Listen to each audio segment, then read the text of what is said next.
Good morning, everyone. Welcome to the PT on Ice Daily Show. My name is Jessica Davis, and I am part of the ICE faculty, and I teach the performing arts courses as well as some of the spine courses, specifically cervical spine and lumbar spine. And today, before I get into my topic, I want to bring to attention some things that are happening. April is a very, very big month for PT on Ice. So there's a lot going on. First and foremost, the ICE sampler is 11 days away. And the reason we keep emphasizing this is because we are all so excited about this course. It's going to be amazing. I don't know if there's any course out there like this where you have so many topics all in one setting with therapists who are incredibly passionate and well-versed in each topic. So I know that you're going to come away from this course feeling unbelievably inspired, and I have no doubt in my mind it will change your practice. So if you haven't signed up, I encourage you to sign up. It's 11 days away, so just do it. I also want to tell you about a couple things going on. So April 21st and 22nd, I am actually going to be teaching a cervical spine course in Peachtree, Georgia. I'd love to see you there. Justin Dunaway is going to be teaching in Minneapolis that weekend. And Mitch and Ryan are going to be doing a CMFA live course in New York City, which sounds pretty awesome. So that's that weekend also. And then April 28th, Eric Jaconis is going to be in Iowa, and Jason's going to be in Georgia. So amazing courses are all coming up. April's a big month. Okay, so I'm going to get into my topic. My topic of the day is somewhat controversial. It's resistance training for the pediatric dancer. And I say controversial because in the dance world, this is a new trend, and there's a push in dance medicine. It's very exciting over the years how it's changed, because the push, as it should be, is focusing more towards on prevention of injury. And when we look at that, that's where we can make the biggest influence as therapists, is preventing these young dancers from getting injured. Because as we know, once you have one injury, then the trend is it becomes more challenging and you have a likelihood of getting injured again. And you think about these dancers, it's their passion, it's their art, it's who they are. And if they get injured, it will alter their career potentially or their dreams. So I found a few articles, and I'm going to show you because I have them here. So this one is amazing. It's resistance training for the pediatric dancer. It's a wonderful review, and this is what I'm going to talk about today because it reviews the literature. It's very current. It's published in 2016 in the Journal of Dance Medicine and Science, and it's excellent. So read this article. We're going to go over it today. Another one that I find incredible is The Dancer is a Performing Athlete. This is also in the Journal of Dance Medicine. This was published in 2004. Phenomenal article. It goes into many different aspects. So why is this such a topic that meets resistance, literally? Is because in the dance community, depending on where a dancer is trained, there's many misconceptions about this. So many dancers are trained that what they achieve in the dance world in their ballet classroom or their coursework is sufficient to provide adequate strength, flexibility, conditioning for them to do their art. But we know dancers are athletes, and when a dancer comes to us in the clinic, they may meet us with some resistance because what we are bringing to the table can be foreign to them, and they may not want to train the way that we are encouraging them to train. So what better way than to arm them with the evidence, right? So teach them what has been proven in science. And so we know that dancers are athletes, no doubt, right? So we need to train them as such. And common misconceptions and concerns that a dancer may have when they come to see you is that their primary concern is it's going to diminish their aesthetic appearance. So as an artist, they need to have that lean musculature. They need to be very cautious with their movements, and they're going to be concerned that what you're introducing to them is going to affect that. Right? They're also going to worry and be concerned, is it even effective? Is this resistance training going to do anything in terms of improving their strength or endurance? And then for the adolescents specifically, there's concerns, of course, with the immature skeleton, right? So I'm going to go into this further because this was just phenomenal. We know the demands of dance. Dancers need to hold sustained postures for extended periods of time. They have to have endurance, they have to have strength, and they have to have stability. And if you look at the research out there, we've shown that dancers lack that, which is shocking. They lack the endurance capacity, they lack adequate strength, and they lack the stability that they need. So something's wrong here. Something needs to be changed, and this is where we come in as professionals, because we can teach our dancers, but we can also teach in the dance community. We can go out and give public talks to dancers and dance teachers and their parents about this evidence and make a change.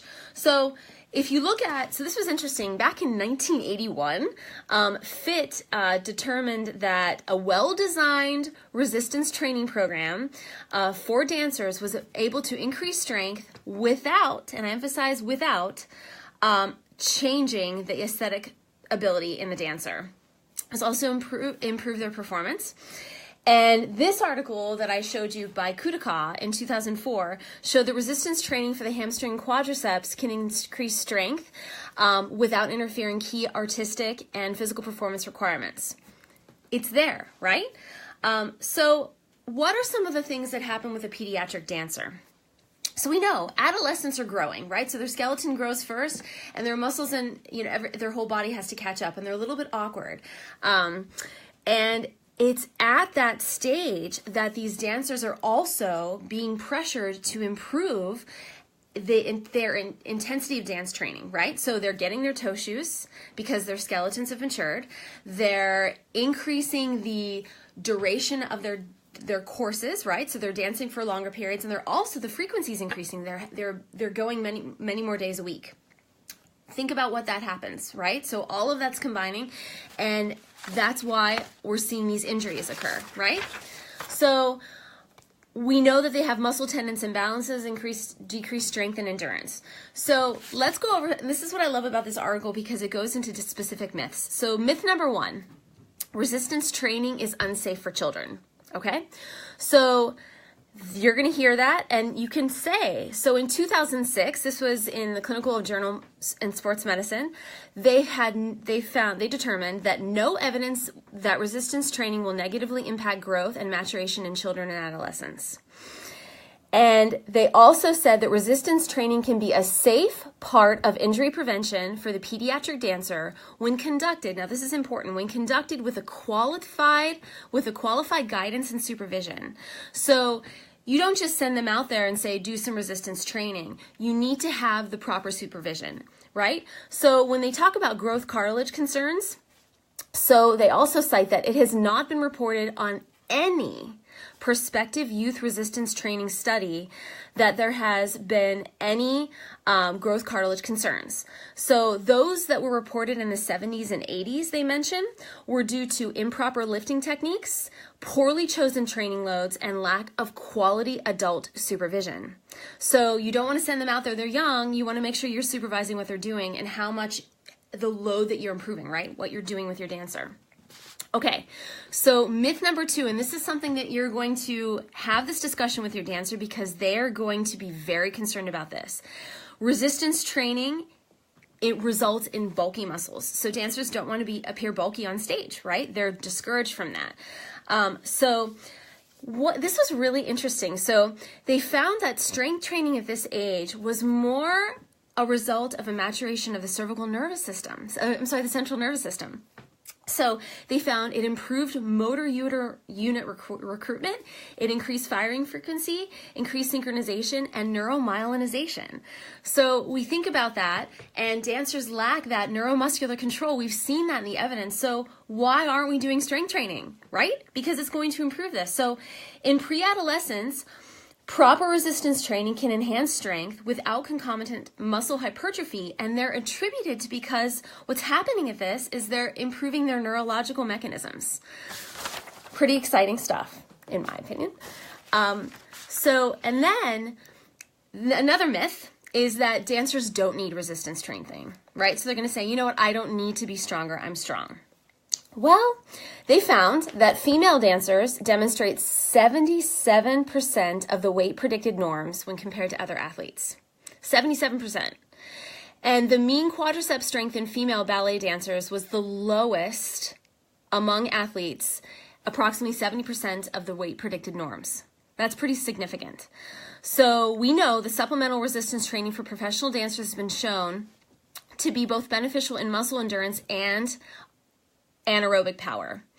So they found that after strength training, professional dancers demonstrated improved knee extension and peak torque performance without altering aesthetics. So you can tell them you will improve in strength and endurance, but it's not going to reduce your aesthetic appearance. It's not. So in 2013, this was a 3-year prospective study. And they showed that intervention with an individual conditioning program based on injury history and functional movement screening is effective in reducing ballet injury incidence. So we know it improves strength, it improves endurance, it improves neuromuscular control, and it reduces injury incidence. So we need to do this. This needs to be important.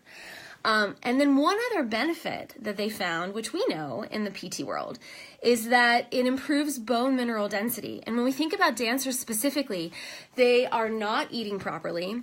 In professional dancers, a lot of them smoke, unfortunately, but when we talk about pediatric dancers, hopefully they're not doing that. But they have poor eating habits. They have poor habits in general. So the evidence is out there that doing resistance training and weight-bearing physical activity promotes strength development, and it also has the greatest osteogenic potential in young females. They need to be doing this. Okay, so how do we do this? How do we incorporate a program like this? How do we meet the resistance of the dancer when they come to you and they look at you and like, no, I don't want to do that.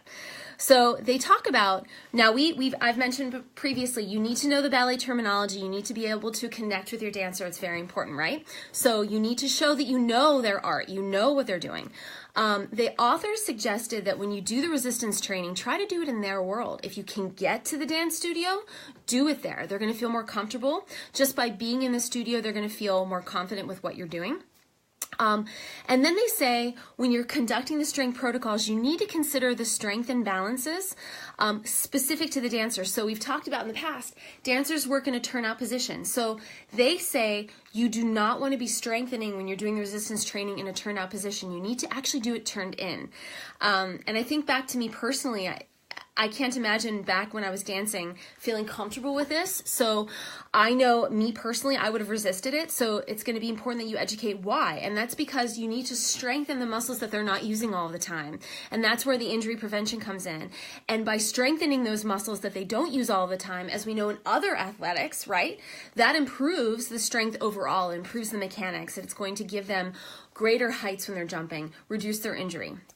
And then when you're doing it, it needs to be dynamic, concentric, and eccentric through the full available range of motion. So remember, dancers don't just dance here. They're going to be all over. So when you're doing your strength training, you need to consider that. You need to work through the full arc of motion. So that's going to help them. And the other thing was stabilization. So specifically neuromuscular control to the deep hip stabilizers and strengthening the abdominals and gluteals overall. And that should be the cornerstone of that because that's where they lack. That's the area that they lack that. And we know that that's going to help them. So in summary, resistance training in the pediatric dancer is safe and effective, and it improves muscle strength, endurance, and reduces injury prevention, right? Injury likelihood. So this is the stuff that you need to bring to the table when you're working with your dancers, and you need to change it, right? So this is the future of dance medicine, prevention. And not only prevention, but incorporating something that's foreign, something that's different. And the research is out there that this is going to be effective and you're going to make a change. So I hope that you all learned today, and thank you for listening and have a wonderful day.